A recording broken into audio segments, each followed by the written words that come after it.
La voluntad de Dios para la iglesia en el mundo es proclamar el Evangelio.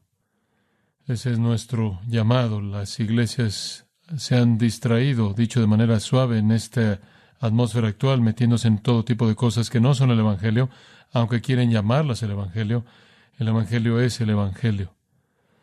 Y este es un tiempo para que nosotros lo entendamos de manera explícita y clara. La semana pasada vimos la conversión de Mateo, el publicano, y oímos las palabras de Jesús: no ha venido a llamar a justos, sino a pecadores, al arrepentimiento. Y esa es la realidad sorprendente del Evangelio, que Dios salva a pecadores, que cuando éramos enemigos, Él determinó salvarnos, que aquellos que son justos en sí mismos y religiosos, por su propia justicia personal, están separados de la esperanza de salvación. Vimos la semana pasada que fueron los fariseos religiosos que pensaban que conocían a Dios y eran los representantes de Dios, que fueron denunciados de manera más fuerte por Jesús, que eran hijos del infierno, y hacían de sus discípulos más hijos del infierno. La estrategia de Satanás está en la religión. La religión falsa es una estrategia satánica en todo el mundo. Cualquier desviación del Evangelio puro y verdadero es una mentira condenadora, pero da la ilusión de conocer a Dios. Usted recuerda en el texto que vimos en Lucas capítulo 5, terminó al recordar que el hecho de que había una ilustración de aquellos que eran religiosos, que estaban contentos con el vino antiguo y no queriendo cambiar a nada nuevo. Eso fue verdad de los fariseos. Era tan verdadero de los fariseos, tan verdadero. Habían 6,000 fariseos o algo así en la época de nuestro Señor en la tierra de Israel. Solo hay una conversión de un fariseo en los 4 evangelios. Una. Amaban el vino antiguo, amaban su religión. Jesús vino a aquellos que no eran religiosos, que fueron confrontados solo con su pecado. El Evangelio siempre va a aquellos que no se están aferrando a ninguna religión falsa. Solo un fariseo en los 4 evangelios viene a la salvación. Quiero contarle su historia. Abra su Biblia en Juan 3. Juan 3. Su nombre va a ser conocido por usted. Su nombre es Nicodemo. Ese es un buen nombre. Significa victoria de la gente común. Nicodemo. Y quiero leer comenzando en el capítulo 3 y versículo 1. Había un hombre de los fariseos que se llamaba Nicodemo, un principal entre los judíos. Este vino a Jesús de noche y le dijo: Rabí, sabemos que has venido de Dios como maestro, porque nadie puede hacer estas señales que tú haces si no está Dios con él.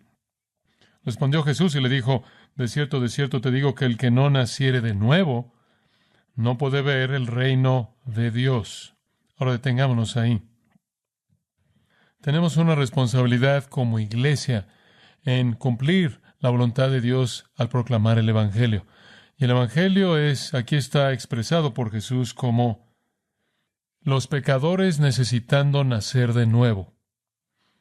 Proclamando el nuevo nacimiento, proclamando el nacer de nuevo, es la prioridad, la responsabilidad más crítica que tiene la iglesia.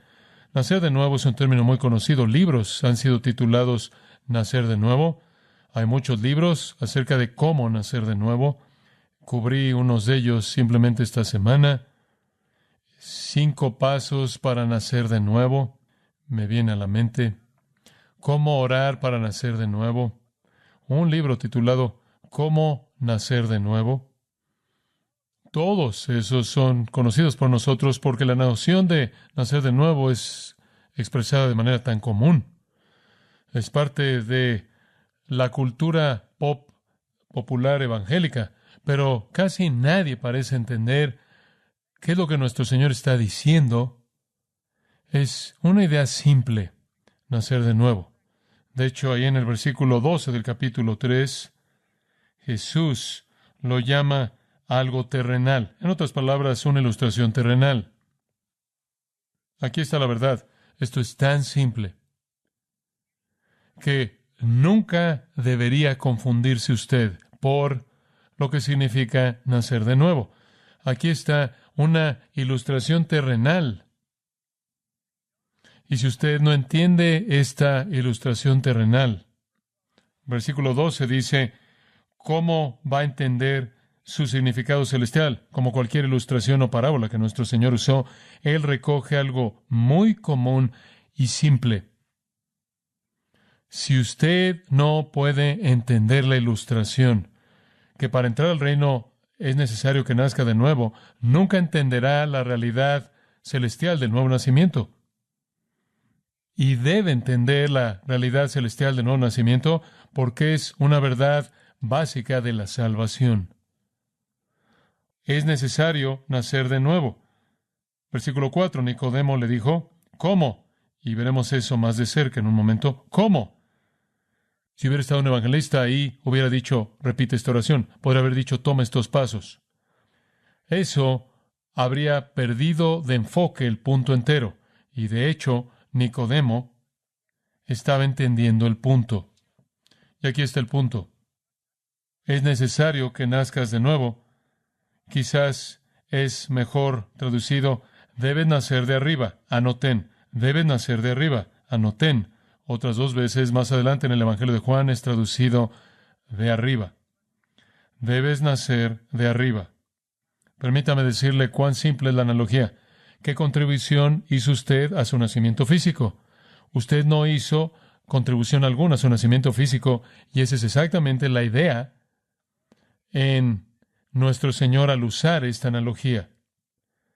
Asumir que usted tiene algo que ver con su nacimiento físico es una idea absurda.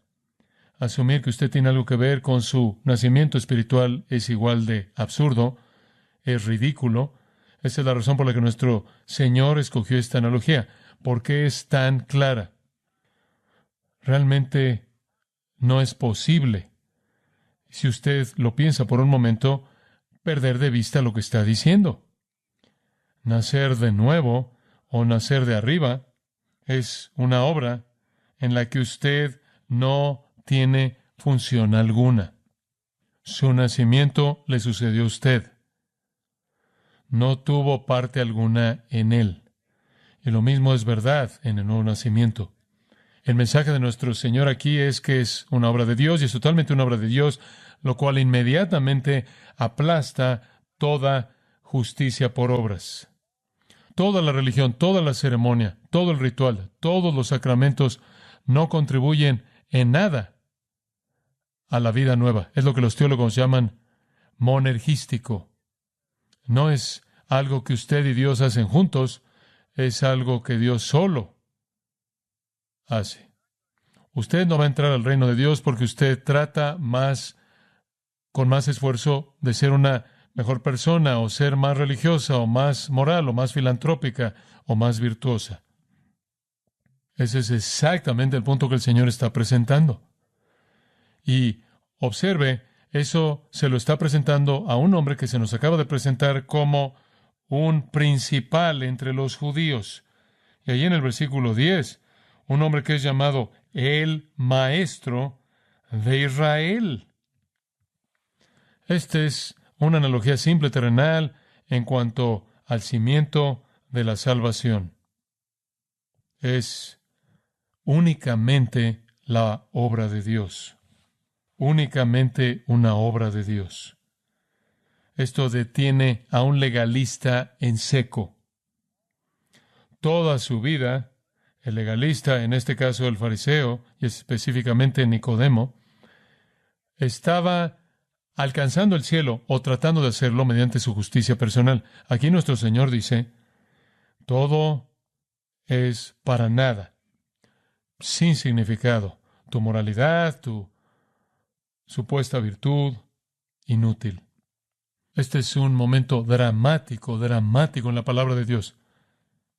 Revelación crucial que se nos presenta en la historia de Nicodemo. Ahora, quiero llevarlo a lo largo de esta historia y es importante que usted entienda esto porque así es como usted necesita explicarle a la gente el Evangelio. Muy bien.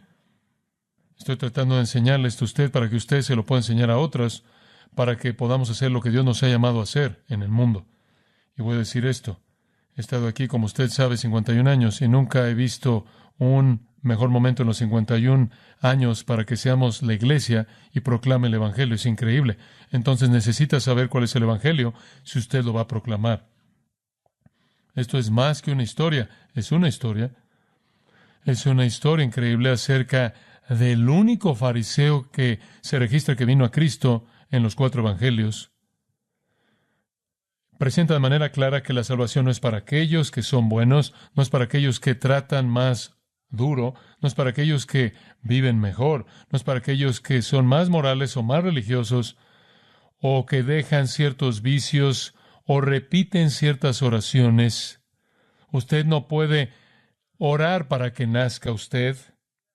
Usted no tiene más función en su nacimiento espiritual de lo que tuvo usted en su nacimiento físico. Usted está en la misma situación. Usted no tiene ninguna función.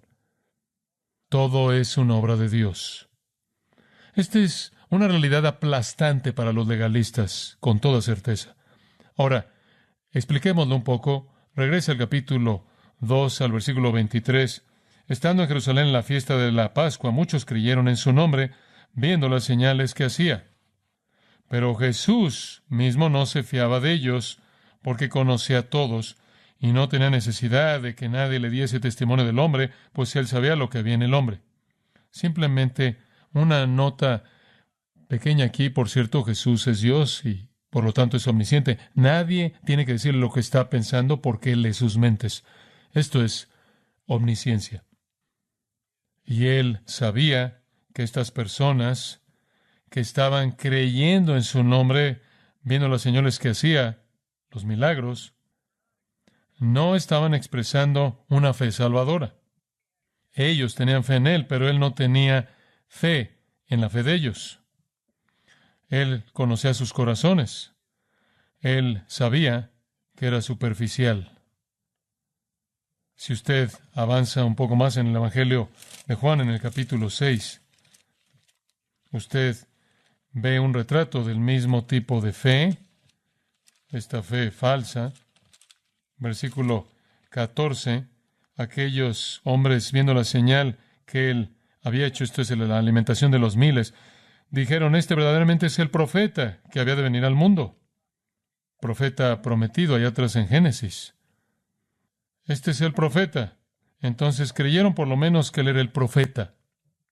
Y versículo 15, pero entendiendo Jesús que iban a venir para apoderarse de él y hacerle rey, volvió a retirarse al monte él solo. Entonces, habían aquellos que pensaban que él era el profeta, quizás el profeta mesiánico. Pensaban que él era el rey mesiánico y querían forzarlo para que él estuviera en su reino. Rodearon a Jesús, lo siguieron. Si usted se acerca al final de ese mismo capítulo 6 y ve el versículo 63, el Espíritu es el que da vida. Esto de nuevo es la obra de Dios, el dar vida espiritual, nacimiento. El Espíritu es el que da vida. La carne para nada aprovecha. Las palabras que yo os he hablado son espíritu y son vida, pero hay algunos de vosotros que no creen. Creen, pero no creen de manera salvadora. Porque Jesús sabía desde el principio quiénes eran los que no creían y quién le había de entregar. Habían creyentes que no creían siguiéndolo, creyendo que quizás era el Mesías, que quizás era el profeta. Y Jesús dice esto en el versículo 65, es sorprendente. Por eso os he dicho que ninguno puede venir a mí si no le fuere dado del Padre. Wow. Su propio sentido acerca de Jesús no es suficiente para salvarlo usted. Nadie viene a mí con fe salvadora a menos de que le haya sido concedido a él por el Padre. Ese es un eco del capítulo 6, versículo 44. Ninguno puede venir a mí si el Padre que me envió no le trajere. Versículo 66. Desde entonces muchos de sus discípulos volvieron atrás y ya no andaban con él. Los discípulos falsos se fueron. Entonces Jesús le dijo a los 12, ¿queréis acaso iros también vosotros? Le respondió Simón Pedro, Señor, ahí está la palabra. la palabra Señor, no solo profeta, no solo Mesías, Señor. ¿A quién iremos? Tú tienes palabras de vida eterna. Y nosotros hemos creído y conocemos que tú eres el Cristo, el Hijo del Dios viviente. Ellos sabían que Él era Dios, el Santo de Dios, y que Él tenía las palabras de vida eterna. Eran los que se quedaron, el resto se fueron. Entonces, lo que usted ve, de regreso al capítulo 2, versículo 23, esta fe superficial y rodeaba por todos lados a Jesús, eventualmente se alejarían. Y esa es una ilustración de eso que vemos en el capítulo 6. Los discípulos que ya no andaban más con Él. Entonces, al final del capítulo 2 están estas personas que creen algo acerca de Jesús, quizás que Él potencialmente es el Mesías, el profeta, pero no creen de manera salvadora en Él como Señor y el Santo de Dios. Uno de ellos se nos presenta en el capítulo 3, el nombre llamado Nicodemo. Había un hombre de los fariseos. Él es uno del grupo que creyeron, pero no de manera salvadora. Él creyó algo acerca de Jesús y nos va a decir que creyó. Vino a Jesús y dijo esto en el versículo 2, Rabí, sabemos que has venido de Dios como maestro. Entonces creía que Jesús era maestro. ¿Por qué? Porque nadie puede hacer estas señales que tú haces si no está Dios con él. Él no necesariamente creía que era el Mesías. Ciertamente no afirmó que Él es Dios el Hijo. Simplemente dice, sabemos, debes haber venido de Dios como maestro por las señales que haces. Entonces, este es el tipo, nos da una ilustración de lo que significaba creer en el capítulo 2. Creer que era de Dios, un profeta, un predicador, un maestro, debido a las señales que él estaba haciendo. Dios debió haber estado con él. Ahora, retrocediendo al versículo 1, por un momento, había un hombre de los fariseos. Los fariseos, ese es un término que significa separados, eran los legalistas, eran el corazón del judaísmo apóstata corrupto, para mostrarle cuán corrupto eran. Lo único que tiene que hacer es regresar al capítulo 2, versículo 13. La Pascua de los judíos estaba cerca y subió Jesús a Jerusalén, fue al templo, él va al templo, y él está en el corazón de la religión judía, y claro que los fariseos eran los líderes de la religión judía, aunque eran los saduceos que operaban el templo. Los fariseos eran los teólogos populares del judaísmo. Él entra al templo, encuentra a la gente ahí vendiendo bueyes, ovejas y palomas, y a los cambistas ahí sentados, y haciendo un azote de cuerdas, echó fuera del templo a todos, y las ovejas y los bueyes, y esparció las monedas de los cambistas, y volcó las mesas, y dijo a los que vendían palomas, dijo, quitad de aquí esto, y no hagáis de la casa de mi padre casa de mercado. Entonces se acordaron sus discípulos que está escrito, el celo de tu casa me consume. Jesús entró y aplastó su operación, sus separaciones corruptas. Los fariseos eran parte de eso, eran corruptos. De hecho, se nos dice que eran amantes del dinero, amaban el dinero. En Mateo capítulo 23 aprendemos más de ellos, y comenté de esto la última vez, solo quiero referirme a la apertura de ese capítulo, una descripción de los fariseos. Nuestro Señor dice esto, les dicen, hagan y observan, pero no hagan conforme a sus obras, porque dicen y no hacen, porque atan cargas pesadas y difíciles de llevar, y las ponen sobre los hombros de los hombres, pero ellos ni con un dedo quieren moverlas. Antes hacen todas sus obras para ser vistos por los hombres, pues ensanchan sus filacterías y extienden los flecos de sus mantos para que se vieran santos. Llaman los primeros asientos en las cenas y las primeras sillas en las sinagogas y las salutaciones en las plazas, y que los hombres los llamen Rabí, Rabí.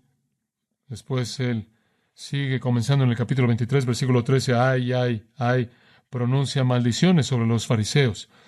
Y estaban en la parte de arriba de la pirámide teológica, y pronuncia maldiciones fuertes hasta el capítulo 23, a lo largo del capítulo 23. Nicodemo era uno de ellos. Era bastante sorprendente que él por lo menos llegó al punto en el que él creía que Jesús había venido de Dios, ya que el resto de los fariseos concluyeron que vino del infierno e hizo lo que hizo por el poder de Satanás. Nicodemo es un principal entre los judíos. ¿Qué significa eso? Era un miembro del Sanedrín, esa es la Corte Suprema de Israel, 70 miembros más el sumo sacerdote, entonces tenían un voto impar si lo necesitaban. Era la Corte Suprema de Israel. Eran ricos, tenían dinero, eran eruditos, élite de familias prominentes, ex sumos sacerdotes que constituían la corte judía. Nicodemo era uno de ellos. Entonces él estaba en la punta de la pirámide teológica como fariseo, y él estaba en la punta de la estructura de la autoridad judaica al ser un miembro de la Corte Suprema.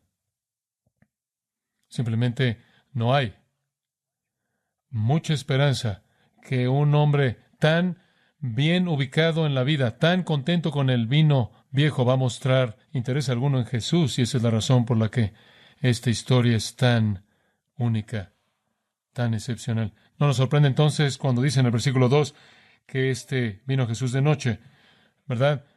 Hay mucho en juego si viene de día. Y le dice, Rabí, esto es bueno, por cierto, Rabí lo reconoció como maestro.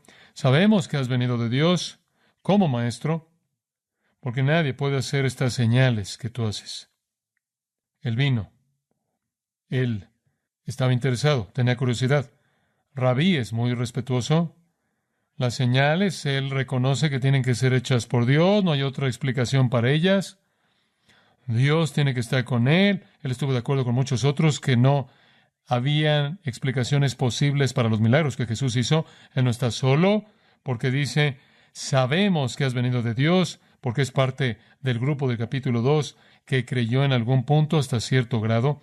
Entonces, en primer lugar, aquí hay un testimonio de primera persona plural, de testigo ocular de la autenticidad de los milagros de Jesús, como prueba de su misión divina. Y Nicodemo reconoce eso, y él es amable, y él es respetuoso, él es un religioso profesional, es un teólogo que ama el dinero, es un juez en la Suprema Corte de Israel. Él está en la parte de arriba de todo. Y por cierto, algo de la teología de los fariseos era correcta. Creían en el decreto divino, creían en la responsabilidad moral, creían en la inmortalidad, creían en la resurrección corporal, creían en los ángeles. De hecho, creían en el castigo y las recompensas en el futuro. Pero pensaban que alcanzaban el reino de Dios al observar el ritual, al guardar la ley. Y debido a que nunca vieron el cambio en sus corazones, pretendían ser santos. Este es Nicodemo. Y caminó por el camino menos pisado, only 6,000 de ellos, y vivió la vida más restringida. Era una vida horriblemente restringida. Por ejemplo, no debías ver nada que reflejara tu rostro en el día de reposo, y podías ver una cana en el día de reposo y quitártela y habrías violado el día de reposo. Podías tragar vinagre en el día de reposo para tu garganta irritada, pero no podías hacer gárgaras. Pero el corazón de este hombre está lleno de temor. Externamente él se ve como que él está en control de todo. Esta es la palabra del pecador. Aquí es en donde la gente religiosa está, en la parte de arriba del montón. Ellos tienen todo esto por fuera, pero conocen la putrefacción de sus corazones y no tienen confianza de que están en el reino de Dios.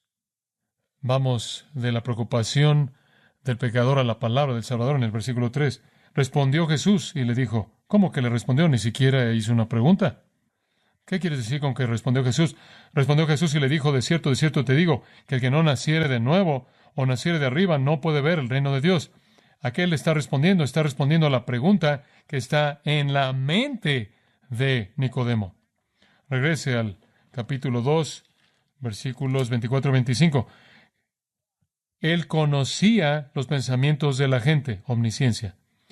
Y él conocía el temor de Nicodemo, que con todo su ritual y toda su religión y todos sus actos externos justos, él no estaba relacionado con Dios, no estaba en el reino. Y él tenía razón. Dios es rey. Salmo 93:1 dice, Jehová reina sobre el universo. Él es el rey universal, él reina sobre la esfera de la salvación, él reina sobre el reino milenial que está por venir en el futuro, él va a reinar eternamente. Lo que Nicodemo quería en su corazón era estar en el reino, lo cual quiere decir ser aceptado por Dios, tener la esperanza de la vida eterna. Él quería estar en la esfera de los redimidos, aquellos que son salvos del juicio, aquellos cuyos pecados son cubiertos y perdonados. Él quería estar en relación con Dios para siempre y camino al cielo. Esa era la pregunta en su corazón. Esa es una pregunta muy parecida a la del joven rico en Mateo 19 que dijo, ¿qué haré para tener la vida eterna? Eso no es preguntado por Nicodemo, pero eso está en su mente. Él tenía un lugar elevado en el judaísmo. Abraham era su padre, pero él sabía que Dios no era su padre y no tenía lugar en el reino.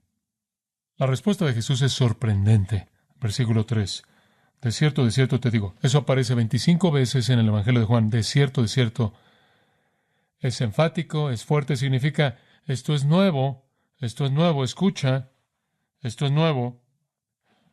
La religión antigua judía decía que todos los judíos estarían en el cielo a menos de que fueran culpables de apostasía o blasfemia.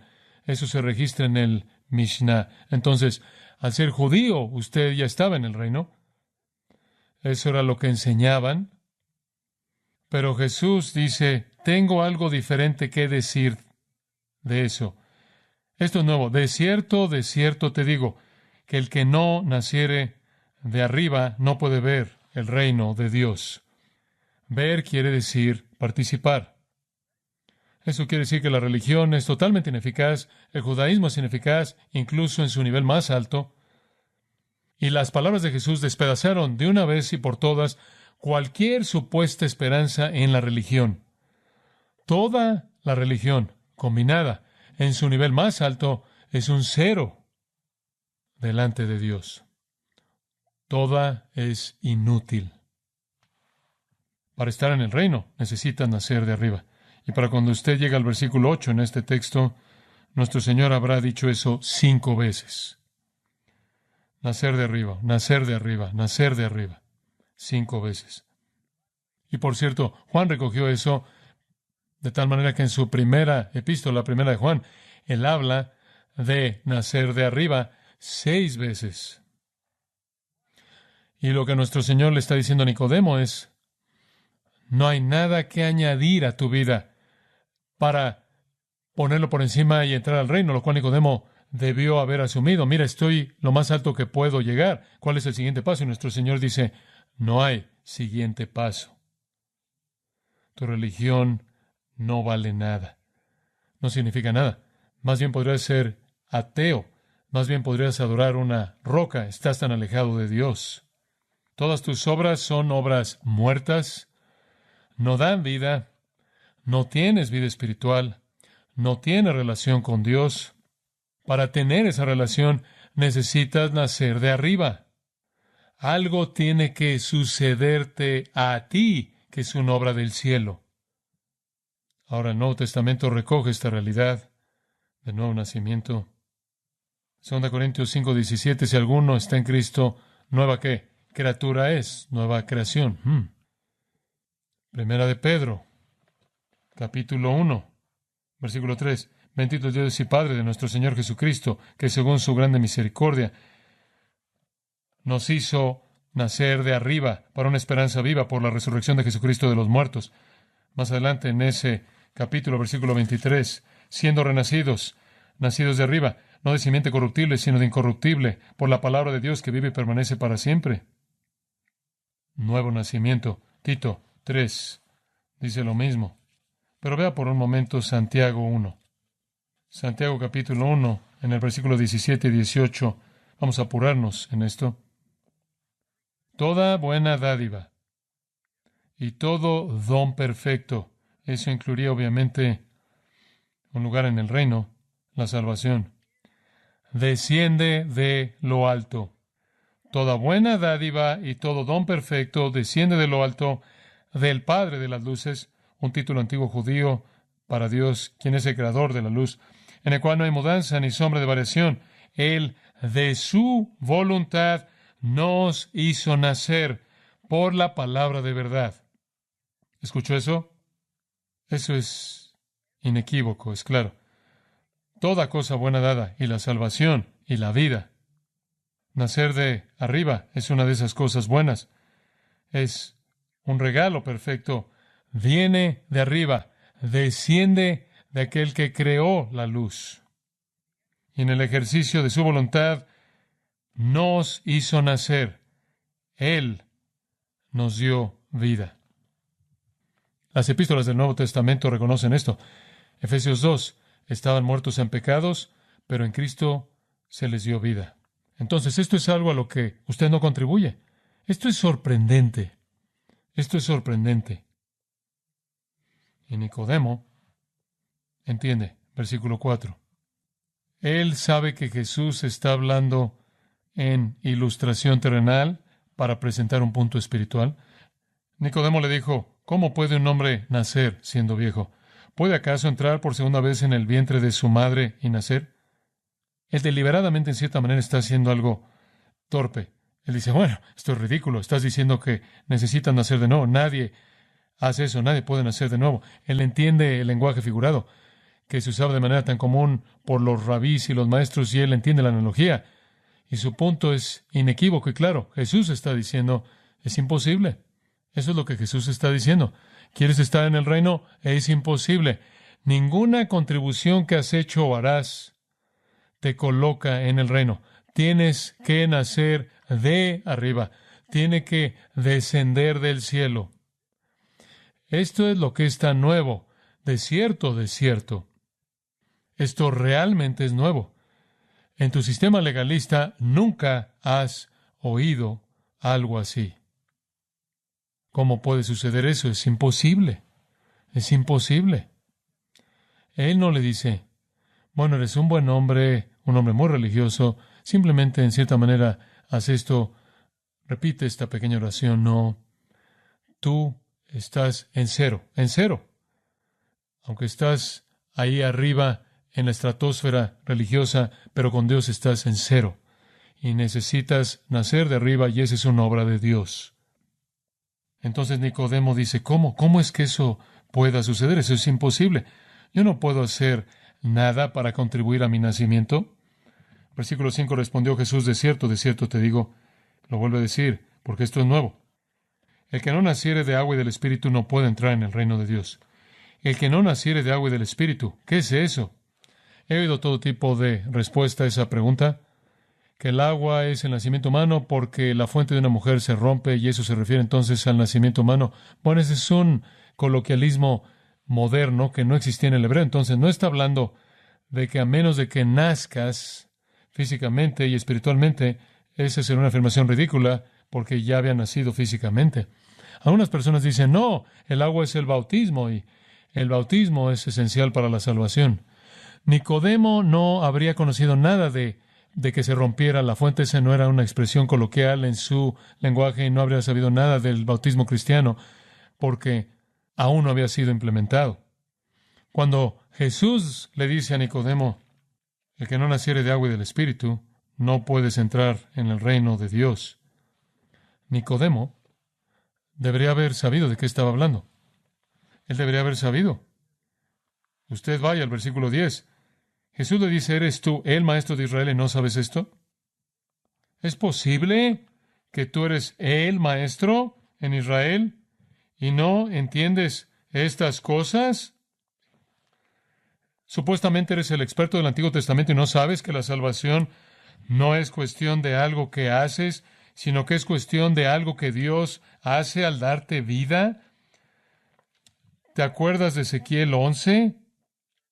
En donde Dios dice en el versículo 18, cuando vayan ahí, van a quitar todas las cosas detestables y todas sus abominaciones, y les daré un corazón y un espíritu nuevo pondré dentro de ellos, y quitaré el corazón de piedra de en medio de su carne, y les daré un corazón de carne, para que anden en mis ordenanzas y guarden mis decretos y los cumplan, y me sean por pueblo y yo sea ellos por Dios. En otras palabras, se volverán mi pueblo, voy a volverme su Dios cuando yo los lave de cosas detestables y coloque un nuevo espíritu en ellos. En Ezequiel 36, este es simplemente una porción increíblemente importante de la Escritura, versículo 25. Esto está hablando del nuevo pacto. Versículo 25. Escuche Ezequiel 36. Este es Dios prometiendo salvación a Israel y a todos los que creen. Esparciré sobre vosotros agua limpia, y seréis limpiados de todas vuestras inmundicias y de todos vuestros ídolos. Os limpiaré, os daré corazón nuevo, y pondré espíritu nuevo dentro de vosotros, y quitaré de vuestra carne el corazón de piedra, y os daré un corazón de carne, y pondré dentro de vosotros mi espíritu, y haré que andéis en mis estatutos, y guardéis mis preceptos, y los pongáis por obra. ¿Se da cuenta usted ahí en el versículo 25? Haré. Versículo 26, daré. Versículo 27, pondré. Y finalmente, pongáis, ustedes pondrán. Yo los limpiaré, ese es el agua. Yo pondré espíritu mío dentro de vosotros, ese es el agua y el espíritu. Esto no es oscuro en el Antiguo Testamento. Incluso el profeta Jeremías, un par de lugares, pero le voy a mostrar uno en el capítulo 31. Dice esencialmente lo mismo. Capítulo 31, versículo 31. He aquí que vienen días, dice Jehová, en los cuales haré nuevo pacto con la casa de Israel y con la casa de Judá, no como el nuevo pacto, claro, que es ratificado por la muerte de Cristo, no como el pacto que hice con sus padres el día que tomé su mano para sacarlos de la tierra de Egipto, no el pacto mosaico, la ley que rompieron, porque ellos invalidaron mi pacto. Pero este es el pacto que haré con la casa de Israel, futuro. Daré mi ley en su mente y la escribiré en su corazón, y yo seré a ellos por Dios, y ellos me serán por pueblo. Daré, seré, daré. El judaísmo apóstata había pensado que la religión debía ser alcanzada por fuera, la parte exterior de la identidad humana, pero Dios siempre había dicho, yo voy a limpiarlos de sus pecados y voy a colocar mi espíritu dentro de ustedes. Ustedes deben nacer de agua, el agua de la limpieza de la palabra, Pablo la llama, y el espíritu debe ser colocado en ustedes para renovar su espíritu. Deberías saber eso. Eres un maestro en Israel y no sabes y no conoces las promesas del nuevo pacto. La segunda línea de razonamiento, versículo 6. Nicodemo debería haber sabido esto, lo que es nacido de la carne, carne es. Debes saber eso, Nicodemo. Debes saber eso. Debes saber lo que Pablo dice en Romanos 8:8. Él dice, aquellos que están en la carne no pueden agradar a Dios. Debes saber eso. ¿Por qué Nicodemo debía saber eso?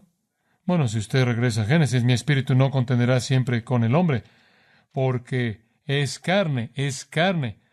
Todo designio de los pensamientos del corazón de ellos es de continuo solamente mal. Regresa a Génesis. Eres carne y todo lo que hay en ti es malo si eres carne. Y Dios dice en el versículo 13 de Génesis 6, el fin de toda carne está delante de mí, porque la tierra está llena de violencia. Él dice en el versículo anterior, toda la carne se ha corrompido en su camino sobre la tierra. Job 15:14. ¿Qué es el hombre para que sea puro? ¿O aquel que es nacido de mujer que sea justo? Salmo 51. Yo fui formado en maldad y en pecado me concibió mi madre. Yo fui pecaminoso desde el principio. Escuche Isaías 64. Si bien todos nosotros somos como suciedad y todas nuestras justicias como trapo de inmundicia, y caímos todos nosotros como la hoja y nuestras maldades nos llevaron como viento. Nadie hay que invoque tu nombre. Nadie hay que invoque tu nombre. Wow. Nicodemo debería haber sabido eso. Él debería haber sabido que la salvación era interna, no externa, debido a esos pasajes del Nuevo Pacto. Él debería haber sabido que la carne del hombre solo puede producir carne. Él debería haber sabido que el corazón es engañoso sobre todas las cosas y desesperadamente impío. ¿Y quién lo puede conocer? Jeremías 17:9. Él debería haber conocido Jeremías 13:23. ¿Mudará el etíope su piel o el leopardo sus manchas? Entonces, ni tampoco ustedes, los que son malos, pueden hacer bien. Nicodemo tenía en el Antiguo Testamento una doctrina de la depravación total que debería haberle dicho que ningún hombre de su carne podía producir algo para honrar a Dios. Nicodemo debería haber conocido esos pasajes acerca del nuevo pacto, el lavamiento y el conceder un nuevo espíritu y el Espíritu Santo.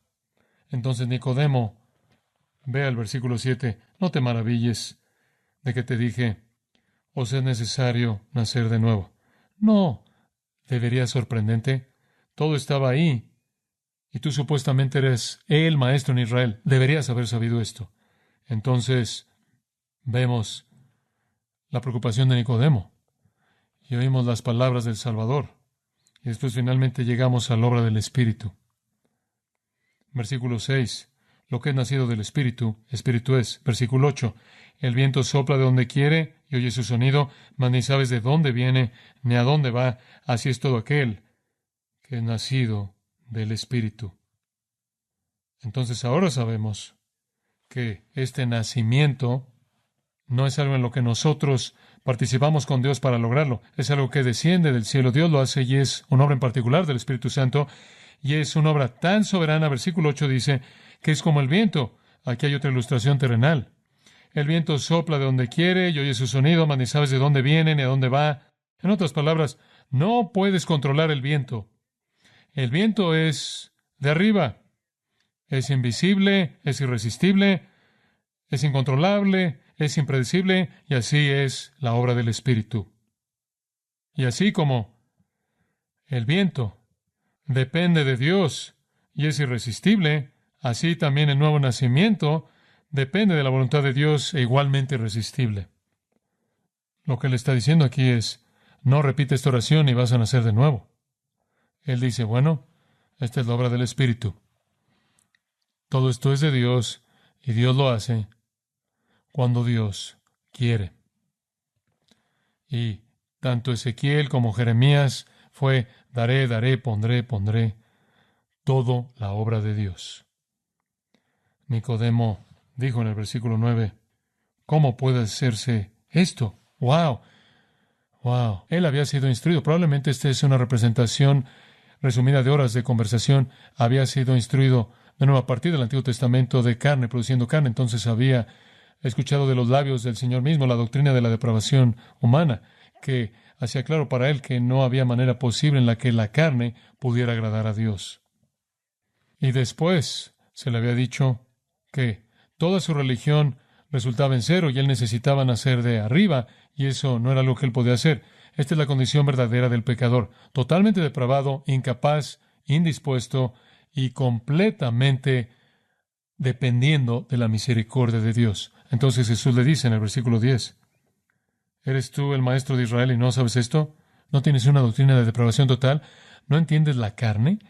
¿No entiendes que la salvación de Dios no es una actividad externa religiosa, sino que es una transformación que lava tu pecado y te da un nuevo corazón e implanta el Espíritu de Dios dentro de ti?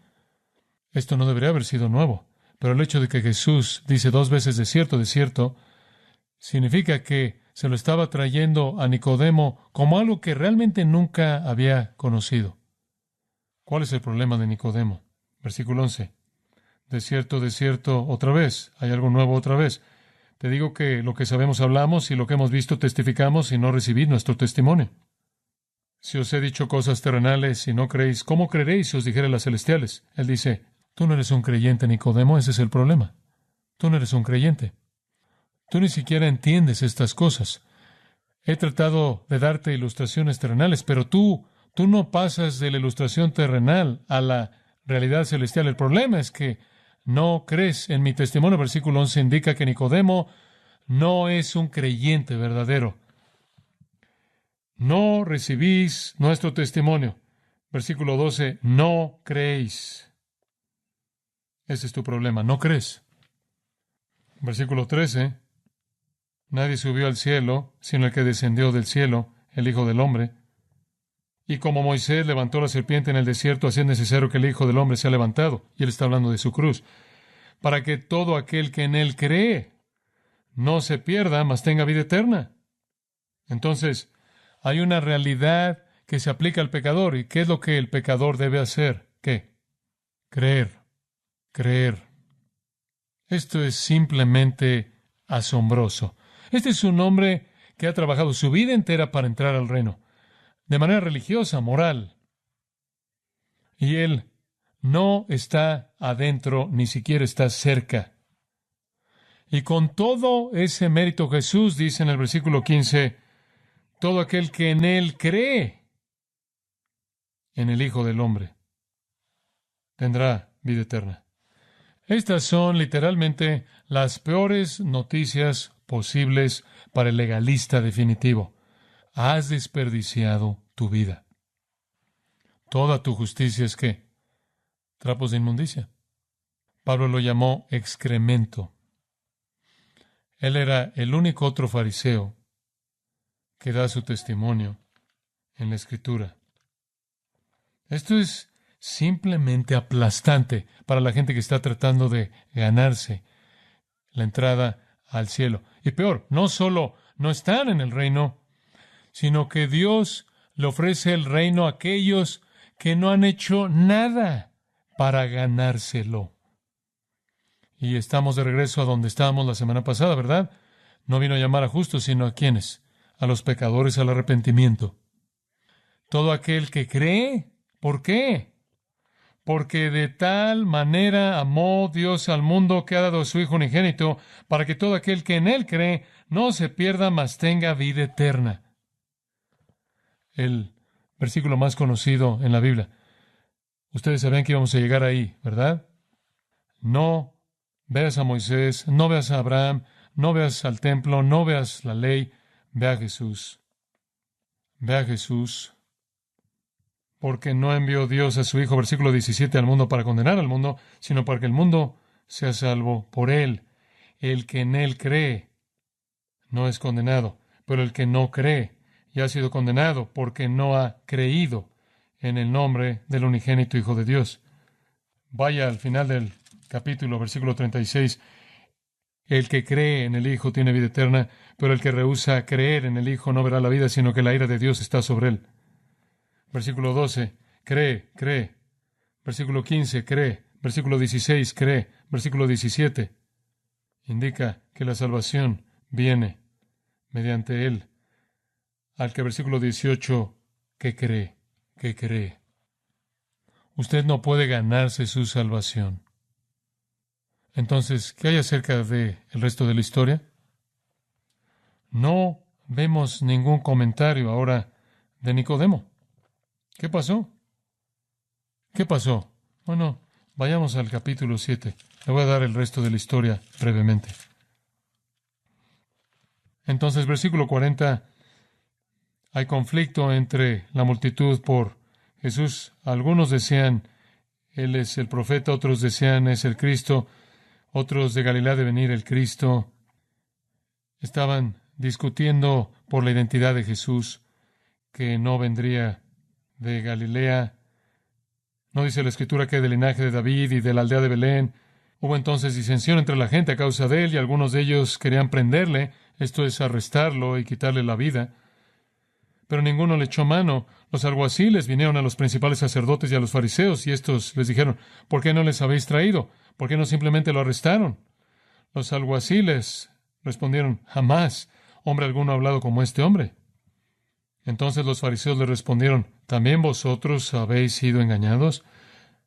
La policía ni siquiera podía arrestarlo porque estaban asombrados por lo que dijo él. Versículo 48. ¿Acaso ha creído en él alguno de los gobernantes o de los fariseos? ¿Qué está diciendo eso? Bueno, si los fariseos, que son los más religiosos de todos, no creyeron en él, y nadie en este punto había creído en él, incluyendo a Nicodemo, ¿por qué alguien va a creer en él? Ellos son los expertos. Mas esta gente que no sabe la ley, maldita es. En otras palabras, ellos menospreciaban al hoi polloi. Después vemos esto, versículo 50, Nicodemo, el que vino el de noche, el cual era uno de ellos. Les dijo, ¿juzgue acaso nuestra ley a un hombre si primero no le oye y sabe lo que ha hecho? Alrededor de un año antes de la muerte de nuestro Señor aquí, entonces han pasado 2 años, y Nicodemo no ha nacido de arriba. Pero ahora él está defendiendo a Jesús contra el deseo de los fariseos por quitarle la vida. Él todavía no es un creyente, pero no es parte de los fariseos tampoco. Versículo 52. Respondieron y le dijeron: ¿Eres tú también Galileo? Esta es una broma.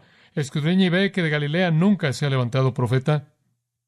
Burla y sarcasmo en contra de el Maestro, rico y poderoso, miembro de la Suprema Corte.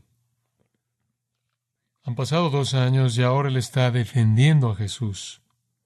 Entonces, ¿cómo termina la historia? Vaya al capítulo 19, versículo 38. Tan maravilloso. Esta es la sepultura de Jesús después de su crucifixión. Después de todo esto, José de Arimatea, que era discípulo de Jesús, pero secretamente por miedo de los judíos, rogó a Pilato que le permitiese llevarse el cuerpo de Jesús, y Pilato se lo concedió. Entonces vino y se llevó el cuerpo de Jesús. También José de Arimatea es un verdadero creyente de Jesús, un secreto que guardó porque él temía por su vida. Pilato le dio el cuerpo de Jesús. Ve el versículo 39. También Nicodemo, el que antes había visitado a Jesús de noche, vino trayendo un compuesto de mirra y de áloes, como 100 libras. Tomaron, pues, el cuerpo de Jesús y lo envolvieron en lienzos con especias aromáticas, según es costumbre sepultar entre los judíos. Y en el lugar donde había sido crucificado había un huerto, y en el huerto un sepulcro nuevo, en el cual aún no había sido puesto ninguno. Allí, pues, por causa de la preparación de la Pascua de los judíos, y porque aquel sepulcro estaba cerca, pusieron a Jesús. 2 hombres lo sepultaron: José de Arimatea y Nicodemo. José de Arimatea, rico, también un miembro de el Sanedrín, pero no un fariseo. Él había nacido de arriba. Y después Nicodemo se apareció con unos 30 kilos de especias. Ese era un volumen de especias apto para la gente más noble. Resina en polvo con aloes y especias y con madera de sándalo para cubrir el olor de la carne en estado de descomposición. Él es ahora una nueva criatura. Él es osado. Él ya no tiene miedo, ni tampoco José de Arimatea. No tienen miedo, acuden a Pilato, quieren el cuerpo, no tienen miedo de Pilato, no tienen miedo de los judíos. En algún punto entre Juan 7 y 19, el cielo descendió sobre Nicodemo. ¿Qué hay acerca del resto de la historia? Bueno, la tradición dice que Nicodemo presentó una defensa de Jesús en su juicio ante Pilato. La tradición dice que Nicodemo fue bautizado por Pedro y Juan. La tradición dice que su confesión del Señor Jesús como Salvador lo llevó a ser privado de su función como fariseo. Él fue excomulgado y fue despedido y expulsado de Jerusalén por judíos hostiles. La tradición dice que su familia fue reducida a pobreza total, tan severa que hay una historia hermosa de su hija, y su hija, en nombre de la familia, eran tan pobres que fue reducida la vergüenza de escarbar en los montones de estiércol para encontrar un grano que comer.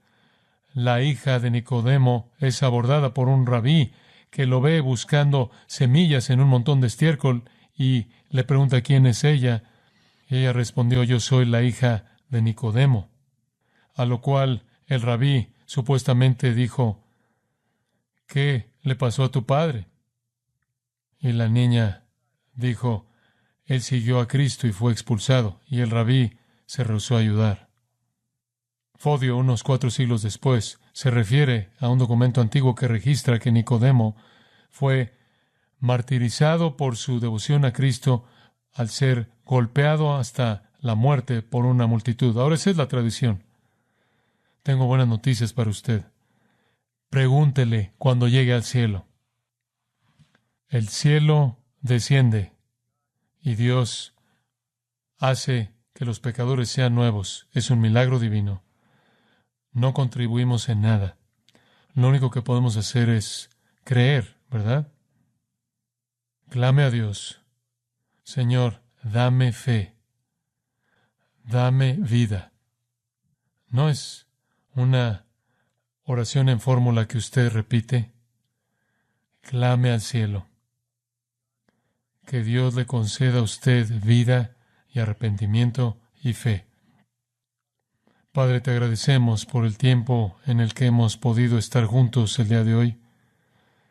Es el tiempo más sagrado de todos porque doblamos nuestras rodillas ante tu soberanía y tú nos hablas mediante tu palabra.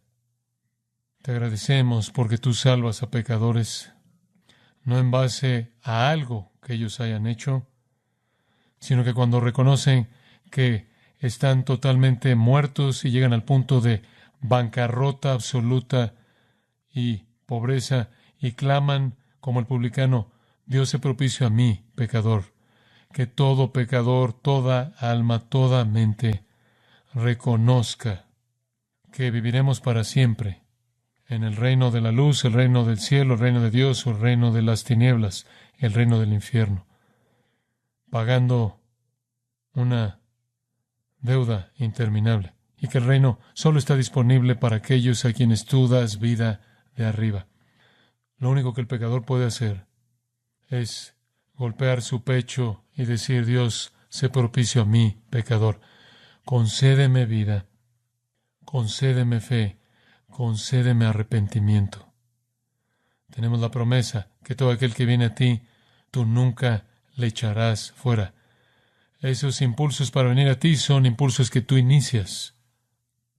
Entonces, en donde esos deseos se elevan en el corazón, es tu espíritu operando. Trae a gente a tu reino, dales vida de arriba. Que ellos crean en Cristo, el Santo, el Hijo de Dios, Señor y Salvador, crucificado y resucitado de la tumba, y al creer que tengan vida eterna. Ayúdanos a tener oportunidades para proclamar las glorias del nuevo nacimiento que tú nos has enseñado de tu palabra. Oro, Señor, porque tú bendigas esta congregación preciada de personas. Dales puertas abiertas para hablar de lo que significa nacer de arriba. Y que ellos sean instrumentos que tú puedas usar. Así como el Señor le dijo a Nicodemo, que encuentren a personas con quienes puedan compartir el Evangelio. Y que tú muestres gracia al abrir corazones. Esa es nuestra oración para tu gloria y honor. Amén.